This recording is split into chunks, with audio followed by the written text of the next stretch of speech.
बहुत ही कश्मीरी गेंद है।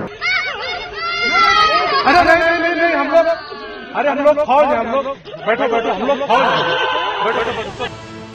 জনপ্রিয় পর্যটন কেন্দ্র বসন্ত দৃশ্যের যুগলবন্দিতে ভিড়ে ঠাসা, সেখানেই ধর্মীয় পরিচয় জেনে একেবারে টার্গেট কিলিং, গুলি চালিয়ে ২৬ জনকে নৃশংস খুন। ইতিমধ্যেই পাকিস্তানের জঙ্গি সংগঠন লস্করে তৈবার সহযোগী সংগঠন দ্য রেজিস্ট্যান্স ফোর্স এই জঘন্য হামলার দায় স্বীকার করেছে। কিন্তু এত বড় হামলার আগে থেকে কেন কিছুই আঁচ করা গেল না? সূত্রের দাবি, জঙ্গিরা আগেই পেহেলগাঁওয়ের এই জায়গায় রেকি করেছিল, আন্ডারগ্রাউন্ড সাপোর্টের মাধ্যমে ওই জায়গায় অস্ত্র জোগাড় করেছিল। আর এখানেই প্রশ্ন উঠছে, জঙ্গিদের এত পরিকল্পনার কেন কোনো খোঁজই পেল না গোয়েন্দারা?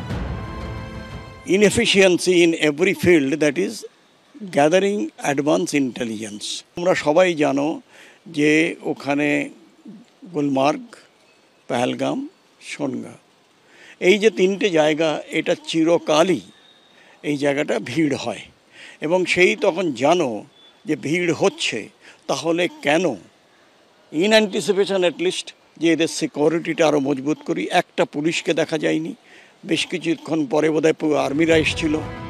গোয়েন্দারা মনে করছেন পেহেলগাঁওয়ে জঙ্গি হামলার মাস্টার মাইন্ড আদিল গুরু। বেশ কয়েক বছর আগে পাকিস্তান থেকে কাশ্মীরে ঢোকে সে, এরপর 2018-এ ফের পাকিস্তানে ফিরে যায়। সম্প্রতি আদিল ফের কাশ্মীরে ঢুকে এই ভয়ঙ্কর হামলার পরিকল্পনা করে।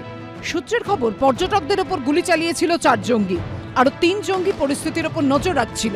3 জঙ্গির কাজ ছিল মহিলা পুরুষদের আলাদা করে তাদের ধর্মীয় পরিচয় সম্পর্কে নিশ্চিত করা। হামলাকারী জঙ্গিদের মধ্যে একজনের নাম ছিল আসিফ শেখ। আদিল ও আসিফের সঙ্গে 2 পাক জঙ্গিও ছিল। যে কাশ্মীরে এত আধা সেনা, এত সেনাবাহিনীর অফিসার জওয়ান, কাশ্মীর পুলিশ থাকে, সেখানে জঙ্গিরা কিভাবে নাকের ডগা দিয়ে এই হামলা চালিয়ে চলে গেল তা নিয়ে প্রশ্ন উঠছে। আমরা হয়তো অতটা প্রিপেয়ার্ড ছিলাম না। আমাদের ইন্টেলিজেন্স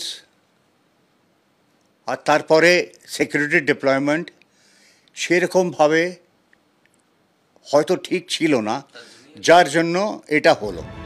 হামলা চালানোর সময় জঙ্গিরা হেলমেট পরেছিল, তাতে ক্যামেরা লাগানো ছিল, হামলার সময়কার ছবি তারা তুলছিল, অর্থাৎ গোটাটাই সুপরিকল্পিত।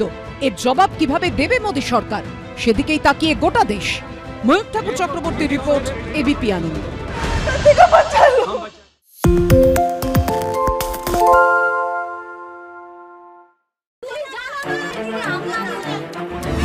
বাংলা চেঁচামেচি চায় না, বাংলা খবর চায়।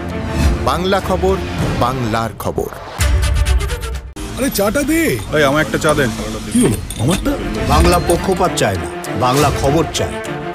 বাংলা খবর, বাংলার খবর।